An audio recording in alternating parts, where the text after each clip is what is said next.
नमस्कार, capital TV देख रहे हैं आप और मैं आपके साथ प्रिया बिस्ट। देश में धर्मांतरण, लव जिहाद और लैंड जिहाद बहुत बड़ी समस्या बन गया है, जिसके मामले आए दिन सामने आते ही रहते हैं और इन सब में फंस कर देश के हिंदू अपना सब कुछ खो देते हैं। धर्मांतरण और लव जिहाद के जाल में फंसकर हिंदू बेटियों की जिंदगी को नर्क किया जा रहा है। वहीं जमीनों पर अवैध कब्जा कर हिंदुओं की जमीनें छीनी जा रही हैं, जो देश पर बहुत बड़ा खतरा बनता जा रहा है। इस पर रोक तभी लगेगी जब देश में कड़ा कानून आएगा। इसी मामले पर सुप्रीम कोर्ट के वरिष्ठ वकील अश्विनी उपाध्याय का सुझाव सामने आया है। देखिए क्या कह रहे हैं वो। भारत माता की जय, भारत माता की जय, जय श्री राम, जय श्री राम, राधे श्याम। भगवान श्री राम का मंदिर बन गया है, बहुत जल्दी भगवान कृष्ण का भी मंदिर बने, इसलिए एक बार हम लोगों को अब बार बार राधे श्याम करते रहना चाहिए। मैं पहले इंजीनियर था, अब वकील हूँ, इसलिए मेरा ये मानना है मानव निर्मित कोई भी समस्या लाइलाज नहीं होती। बहुत दिन मैंने जापानियों के साथ काम किया जब मैं मारुति में था, और जापानियों का फर्म बिलीफ है और मेरा भी फर्म बिलीफ है कि मानव निर्मित कोई भी समस्या लाइलाज नहीं होती। केवल ऊपर वाले की समस्या, भूकंप, बाढ़, सुनामी, उसका हमारे पास इलाज नहीं है। अदरवाइज जो नीचे की समस्या है उसका सबका इलाज है।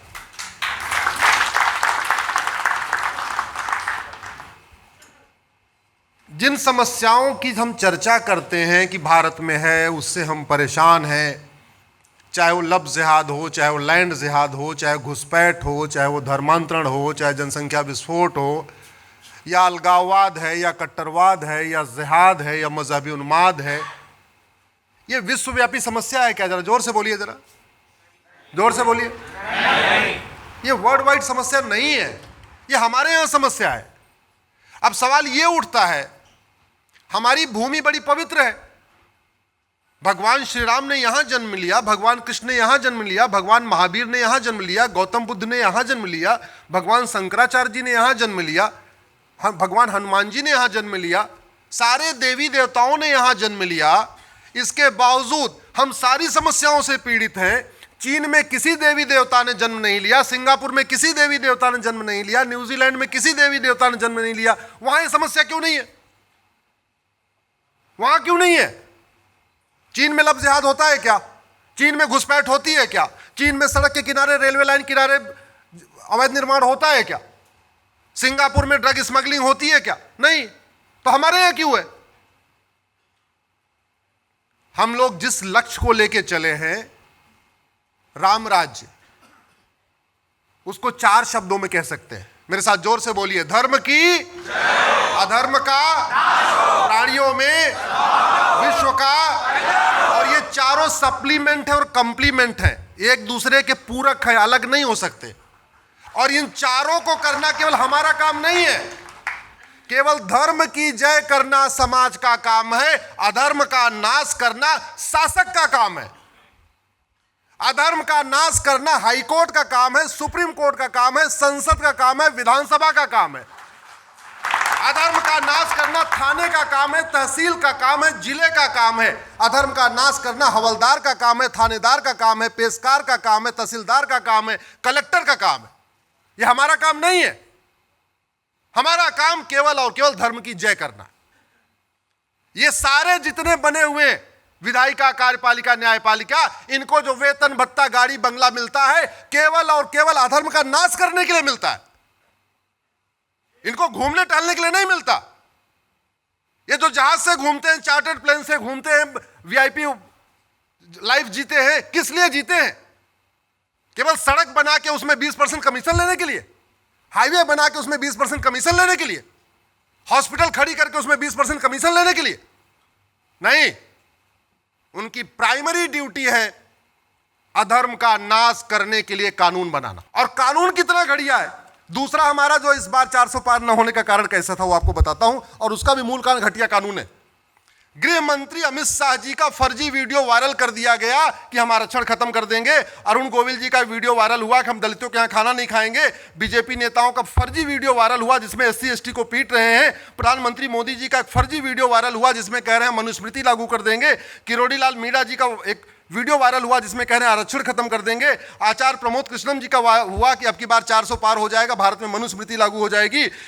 एक फर्जी वीडियो योगी जी का वायरल हुआ कि अब की बार 400 पार हो जाएगा, एससी एसटी का आरक्षण खत्म हो जाएगा प्रमोशन का। एक प्रधानमंत्री मोदी जी का आरक्षण विरोधी फर्जी वीडियो वायरल हुआ। एक फर्जी वीडियो वायरल हुआ कि अखिलेश यादव मंदिर में जा रहे हैं तो उस मंदिर को धोया जा रहा है। एक भागवत जी का फर्जी आरक्षण विरोधी वीडियो वायरल हुआ। मोदी जी का फर्जी वीडियो वायरल हुआ जिसमें वो मराठा समुदाय को लुटेरा कह रहे हैं। एक फर्जी वीडियो वायरल हुआ योगी जी अमित शाह जी का जिसमें वो ठाकुरों को गाली दे रहे हैं। एक योगी जी का फर्जी वीडियो वायरल हुआ जिसमें वो ब्राह्मणों को गाली दे रहे हैं। एक फर्जी वीडियो वायरल हुआ कि दलितों ने वोट नहीं दिया, फर्स्ट फेज में उनकी पिटाई हो रही है। एक प्रधानमंत्री जी का फर्जी वीडियो वायरल हुआ जिसमें वो सिखों का अपमान कर रहे हैं। एक फर्जी वीडियो वायरल हुआ विश्व हिंदू परिषद का कि नहीं राष्ट्रपति द्रौपदी मुर्मू जी को नहीं बुलाना है क्योंकि वो दलित हैं।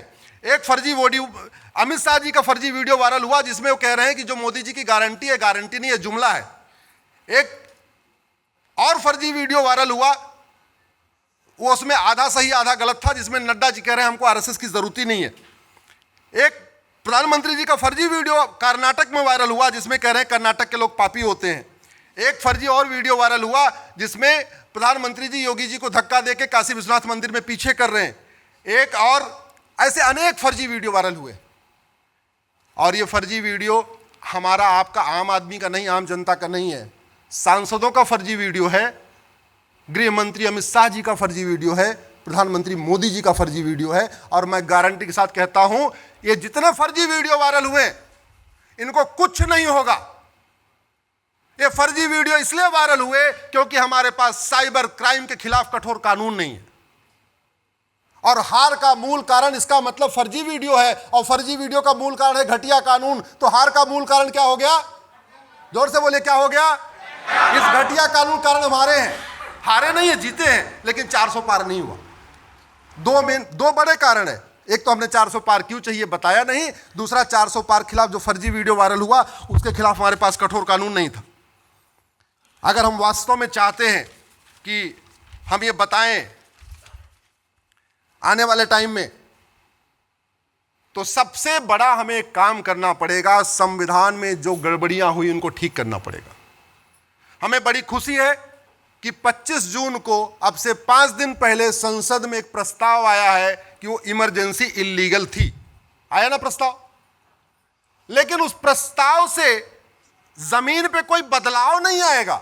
वो प्रस्ताव का प्रस्ताव है। जमीन पे तब बदलाव आएगा जब एक और प्रस्ताव आए कि उस इमरजेंसी के दौरान जितने संविधान में संशोधन हुए और जितने कानून बनाए गए वो सारे बेकार हैं, वो सारे खत्म हो जाएंगे। तब बदलाव आएगा। केवल इमरजेंसी को काला दिन, काला इतिहास बताने से कोई बदलाव नहीं आने वाला। वो केवल एक एकेडमिक डिबेट रहेगी। बदलाव तब आएगा जब इमरजेंसी के दौरान जो गड़बड़ी की गई संविधान में, संविधान का बेसिक स्ट्रक्चर बदला गया, उसको ठीक किया जाएगा।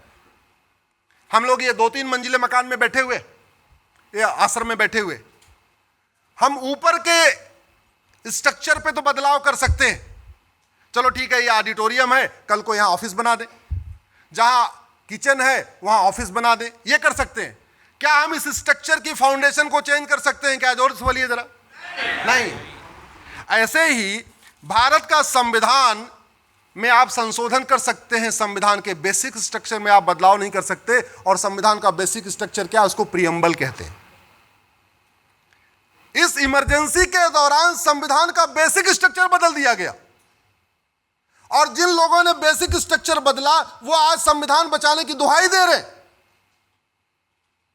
केवल इमरजेंसी को काला अध्याय बताने से कोई फर्क नहीं पड़ेगा। फर्क तब पड़ेगा जब इमरजेंसी के दौरान जो संविधान का बेसिक स्ट्रक्चर बदला गया, प्रियम्बल बदला गया, जो सेकुलर शब्द जोड़ा गया, उसको निकाल दिया जाए, तब फर्क पड़ेगा। इसको हमने सुप्रीम कोर्ट में चैलेंज किया है, मैंने चैलेंज किया है, विष्णु शंकर जैन जी ने चैलेंज किया हुआ है। और यह बदलना क्यों जरूरी है सुरेश जी? 13 दिसंबर 1946 को प्रियम्बल पे चर्चा हुई। 22 जनवरी 1947 को फिर प्रियम्बल पे चर्चा हुई और एक मत से प्रियम्बल पास हो गया और यह कहा गया प्रियम्बल बदला नहीं जाएगा, प्रियम्बल हमारा बेसिक स्ट्रक्चर है, प्रियम्बल हमारा गोल्डन गोल है, प्रियम्बल को अचीव करने के लिए संविधान में जो बदलाव करना है करना, प्रियम्बल को नहीं बदलेंगे। 15 नवंबर 1948 को प्रोफेसर केटी शाह ने एक अमेंडमेंट मूव किया प्रियम्बल में सेकुलर शब्द जोड़ने के लिए, वो रिजेक्ट हुआ। 3 दिसंबर 1948 को प्रोफेसर केटी शाह ने दोबारा एक अमेंडमेंट मूव किया सेकुलर शब्द जोड़ने के लिए, वो रिजेक्ट हुआ। 6 दिसंबर 1948 को लोकनाथ मिश्रा ने कहा यह प्रियम्बल बहुत खतरनाक है, यह भारत का कॉन्सेप्ट नहीं है, यह बिल्कुल नहीं जोड़ना चाहिए। 17 अक्टूबर 1949 को फिर से प्रियम्बल पे एक अमेंडमेंट आया, वो रिजेक्ट हुआ। यानी 3 बार सेकुलर शब्द को संविधान सभा ने रिजेक्ट किया था, तब हमारा यह प्रियम्बल बना था। 26 नवंबर 1949 को संविधान स्वीकार हुआ, उसके बाद हमारा रिपब्लिक डे मनाते हैं। 1946 में 7 में गोलकनाथ केस में सुप्रीम कोर्ट ने कहा कि प्रियम्बल संविधान का बेसिक स्ट्रक्चर, इसको बदल नहीं सकते। 1971 में, उसके बाद 1973 में केशवानंद भारती केस में भी सुप्रीम कोर्ट ने कहा प्रियम्बल बेसिक स्ट्रक्चर है और कोई भी सरकार बेसिक स्ट्रक्चर को बदल नहीं सकती। इसके बावजूद 76 में इसको बदला गया। तो मेरा ये मानना है कि हम सबको मिलकर मांग करना चाहिए कि जब इमरजेंसी गलत है तो इमरजेंसी के दौरान किए गए कार्य भी गलत हैं, उन कार्यों को वापस लेना चाहिए। लेना चाहिए नहीं लेना चाहिए? लेना चाहिए। हम जिन चीजों को लेके चल रहे हैं, हम जो हमारा लक्ष्य है, उसमें जो सबसे बड़ी बाधा है वो गुलामी की सोच है। और गुलामी कितनी हावी है सुरेश जी, अभी आप जिस एयरपोर्ट से आए होंगे उसमें आपने देखे लिखा होगा वीटी। आप लोग कभी फ्लाइट पे चढ़िएगा, देखिए हर फ्लाइट पे लिखा रहता है वीटी। जानते हैं वीटी मतलब? Victoria territory. आप जरा सोचिए, हम कभी कभी हमारे चीजों के सामने से चीजें गुजरती हैं, हम उसको नोटिस नहीं करते। मैंने इस वीटी को हाई कोर्ट में चैलेंज किया हुआ है, वीटी हटाया जाए। जितने और गुलाम देश थे सबने अपना वीटी हटा दिया। पाकिस्तान ने वीटी हटा दिया, बांग्लादेश ने वीटी हटा दिया, भारत आज भी वीटी लेके बैठा हुआ। वीटी का मतलब होता है विक्टोरिया टेरिटरी। गुलामी के नाम चल रहे हैं। जिस दिल्ली को भगवान युधिष्ठिर ने बनाया भगवान कृष्ण के आशीर्वाद से, उस दिल्ली में युधिष्ठिर रोड नहीं है, भीम रोड नहीं है, नकुल रोड नहीं है, सहदेव रोड नहीं है, कृष्ण रोड नहीं है, बलराम रोड नहीं है, कुंती रोड नहीं है, माद्री रोड नहीं है, अभिमन्यु रोड नहीं है। उस दिल्ली में Babar road, Humayun road, Tughlaq road, Ghazni road, Ghori road, Lodhi road, सारी रोड है। इसके लिए आवाज उठाएंगे ना। हमारा जो लक्ष्य है ना वो टॉप का है। जैसे घर बनाने के पहले एक साथ छत नहीं पड़ती, पहले फाउंडेशन पड़ती है, फिर पिलर खड़ा होता है, फिर दीवार खड़ी होती है, शटरिंग होती है, फिर छत पड़ता है, फिर प्लास्टर होता है। तो हमें पहले छोटी छोटी चीजों को एक एक करके डिमांड में लाना होगा। सबसे पहले मैं कहना चाहिए गुलामी का नाम हटाओ, और टुकड़े टुकड़े में नहीं। एक बार औरंगजेब रोड बदल दिया, एक इलेक्शन के पहले ये बदल दिया ना। एक भारतीय नामकरण संहिता बनाओ, एक साथ पूरे देश के गुलामी के नामों को बदलो। मैंने पीआईएल फाइल किया था, लेकिन सुप्रीम कोर्ट के जज साहब को बहुत मिर्ची लग गई, जस्टिस जोसेफ को। बोले इससे तो देश उबल जाएगा। हमने देश क्यों उबल जाएगा? अरे जिन वैसी दरिंदों ने हमारे माताओं बहनों का बलात्कार किया, जिन वैसी दरिंदों ने हमारे पूर्वजों की हत्या किया, उनके नाम पे सड़क मोहल्ले गलियां क्यों होनी चाहिए? हम स्वतंत्र हो चुके हैं, हम संप्रभु हो चुके हैं, उनके नाम पे क्यों होनी चाहिए? हमें सबसे पहले उसके बाद मांगना चाहिए कि सारे गुलामी के निशान हटाओ। वैसी दरिंदों के द्वारा जितने हमारे मठ मंदिर तोड़े गए हैं उसको रिस्टोर करना चाहिए। और रिस्टोर करने के लिए अगर कोर्ट की लड़ाई चलेगी तो बहुत साल चलती रहेगी। पहले डिस्ट्रिक्ट कोर्ट में मुकदमा चलेगा, फिर हाई कोर्ट में मुकदमा चलेगा, फिर सुप्रीम कोर्ट में मुकदमा चलेगा। एक बार भोजशाला का चलेगा, एक बार भद्रकाली का चलेगा, एक बार मथुरा का चलेगा, एक बार यहां नहीं। एक भारतीय धरोहर संहिता बनाइए, एक साथ एक उसमें कमीशन बनाइए, भारतीय धरोहर आयोग बनाइए, उसमें एक्सपर्ट रख दीजिए, जज को रखिए, हर तबके से लोगों को रखिए। उसके बाद आइडेंटिफाई करिए कि भाई मुगल काल में इतने इतने मठ मंदिर तोड़े गए थे। एक कानून लाइए, जैसे प्लेस ऑफ वर्शिप एक्ट आया था वैसे एक भारतीय धरोहर संहिता बनाइए, एक साथ सबको रिस्टोर कर लीजिए, खत्म बात हो गई। कोर्ट के जरिए कितना लड़ते रहेंगे? 1954 वक्फ एक्ट बनाया नेहरू जी ने, उसके बाद उसको इंदिरा जी ने मजबूत किया, उसके बाद राजीव जी ने मजबूत किया। 1995 में उसको वापस लिया, एक कठोर कानून और बना दिया। जाते जाते 2013 में मनमोहन सिंह ने उसको ऐसी शक्ति दे दिया कि अगर वो घोषित कर दे कि ये आपका आश्रम भी वक्फ का है, आपको उससे वापस लेने में 20-30 साल लग जाएगा। हाँ, महाराष्ट्र में किया, मजबूत किया। क्यों मजबूत किया? पहली बात तो हमें जानकारी का अभाव है।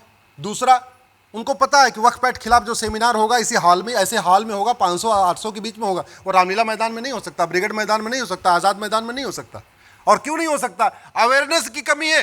दूसरा, हमारे जो लोग परेशान है ना, जब तक हमें समझ में नहीं आएगा कि हमारा जो मॉडल है उससे इतने लाभ होने वाले हैं। भाई 5 crore high court, supreme court, district court में 5 करोड़ मुकदमे चल रहे हैं। 5 करोड़ मुकदमे का मतलब 5 करोड़ परिवार। एक परिवार में एवरेज 6 आदमी मानिए, माता पिता, पति पत्नी, 2 बच्चे, तो 30 करोड़ भारतीय। अगर हम ये कहें कि जब राम राज्य आएगा या हिंदू राष्ट्र होगा तो भारत में जस्टिस विद इन मंथ होगा या जस्टिस विद इन ईयर होगा, 1 साल के अंदर मुकदमों का फैसला आ जाएगा, तो ये जो 5 करोड़ परिवार हैं हमारे साथ खड़े हो जाएंगे। खड़े होंगे? नहीं खड़े होंगे? तब रामलीला मैदान भरेगा, तब जाके आजाद मैदान भरेगा, तब ब्रिगेड मैदान भरेगा। जब हम ये बताएंगे, जब हम ये कहेंगे हमारा जो मॉडल है, जब हमारा ये आएगा, राम राज्य आएगा, तुम्हें थाने पे ज़्यादा कुछ परेशान नहीं होना पड़ेगा, तुम्हें तहसील में परेशान नहीं होना पड़ेगा, तुम्हें जिले में परेशान नहीं होना पड़ेगा, तब वो हमारे साथ आएंगे। और डॉक्टर बदलने से बीमारी ठीक नहीं होती। यूपी में एक मुकदमा शुरू हुआ 1985 में, 40 साल बीत चुके हैं, उसके बाद अब तक 15 मुख्यमंत्री बदल गए। वो मुकदमा आज भी सबसे नीचे है। अभी चकबंदी अधिकारी के यहाँ है। अगर डिसाइड हो जाएगा एसओसी के यहाँ जाएगा, डिसाइड होगा डीडीसी के यहाँ जाएगा, डिसाइड होगा फिर कमिश्नर के यहाँ जाएगा, फिर डिसाइड होगा फिर हाई कोर्ट जाएगा, फिर डिसाइड होगा फिर सुप्रीम कोर्ट आएगा। उनके लिए हिंदुत्व है और हिंदू राष्ट्र से कोई मतलब नहीं है। क्यों? क्योंकि उनको हर महीने तारीख पे तारीख में परेशान है। वो परिवार 3 जनरेशन से परेशान है। हाँ, उस परिवार को अगर ये पता चल जाए कि भाई अश्विनी उपाध्याय जी या हिंदू जनजागृति समिति जो काम कह रही है, ये हमें 1 साल के अंदर फैसला दिलवा देंगे, वो पूरा गांव लेके हमारे साथ खड़े हो जाएंगे। जो लोग बलात्कार से पीड़ित हैं उनको पता चल जाए कि हमको 6 महीने के अंदर सजा हो जाएगी, जिसने लफ्ज़ जिहाद किया, लैंड जिहाद किया, इसको 6 महीने में सजा हो जाएगी, वो पूरे सपरिवार, पूरे गांव वाले हमारे साथ खड़े हो जाएंगे। तो हमें एक मॉडल देना पड़ेगा कि हम जो कह रहे हैं उससे इतने फायदे हैं, बिना फायदे के कोई आएगा नहीं, मैं आपको बता दूं। फिर हम छोटी छोटी कॉन्फ्रेंस करेंगे 1500 वाली, वो बड़ी कॉन्फ्रेंस या बड़ा रामलीला जंतर मंतर नहीं भर पाएगा। तो मेरा आप लोगों से निवेदन ये है कि एक बार आप सब लोग इस बात को समझिए। मैं तो अलग अलग वीडियो पे बोलता ही रहता हूं, जब तक संविधान में जो बदलाव किया गया, जब तक अंग्रेजी कानून नहीं बदलेंगे, जब तक मुगलों के कानून नहीं बदलेंगे और जब तक कांग्रेसी कानून नहीं बदलेंगे। कांग्रेस ने भारत को बर्बाद करने के लिए 50 कानून के आसपास बनाए। वक्फ एक्ट है, उसमें प्रेस ऑफ वर्शिप एक्ट है, उसमें माइनॉरिटी कमीशन एक्ट है, माइनॉरिटी एजुकेशन एक्ट है, ऐसे 50 कानून बनाए। हम कांग्रेस की निंदा करते हैं लेकिन कांग्रेस के कानूनों को खत्म नहीं करते। तो निंदा करने से जमीन पे कोई परिवर्तन आएगा क्या? अरे भारत में कानून का राज है और कानून घटिया है तो राज घटिया रहेगा। तो मेरा आप लोगों से आग्रह है, अपने अपने सांसदों को पकड़ना शुरू करिए, सांसदों को टोका टोकी करना शुरू करिए। अकेले मत जाइए, थोड़ा ग्रुप बना के जाइए। आप लोग बहुत अच्छा काम कर रहे हैं, हिंदू जनजागृति समिति इतना शानदार काम कर रही है। मैं तो धन्य हो गया आपके बीच में आके, और आपका पुरुषार्थ देख के, आपका डेडिकेशन देख के, आपका डिटर्मिनेशन देख के, आपका डिवोशन देख के, और मैं आज इस बात के साथ अपनी बात खत्म कर रहा हूं। आगे से आप मुझे जब भी बुलाएंगे, जहां भी बुलाएंगे, अपने जिस भी कार्यक्रम में बुलाएंगे, मैं सारे काम छोड़ के आपके बीच आऊंगा। इसी के साथ भारत माता की, भारत माता की जय सिया राम, जय सिया राम। तो सुप्रीम कोर्ट के वरिष्ठ वकील अश्विनी उपाध्याय का कहना है कि धर्मांतरण, लव जिहाद और लैंड जिहाद रोकने के लिए कड़े से कड़ा कानून बनाने की जरूरत है, जिस कानून में ऐसी सजा हो जिससे अपराधियों की रूह कांप जाए और वह ऐसे गंभीर अपराध करने से पहले 100 बार सोचे। इसीलिए सरकार को एक ऐसा कानून बनाने की बहुत ज्यादा जरूरत है जो जिहादियों का सफाया कर सके। इस पूरे मामले में आपकी क्या राय है, हमें कमेंट कर जरूर बताएं। बाकी तमाम खबरों के लिए देखते रहिए कैपिटल टीवी। नमस्कार।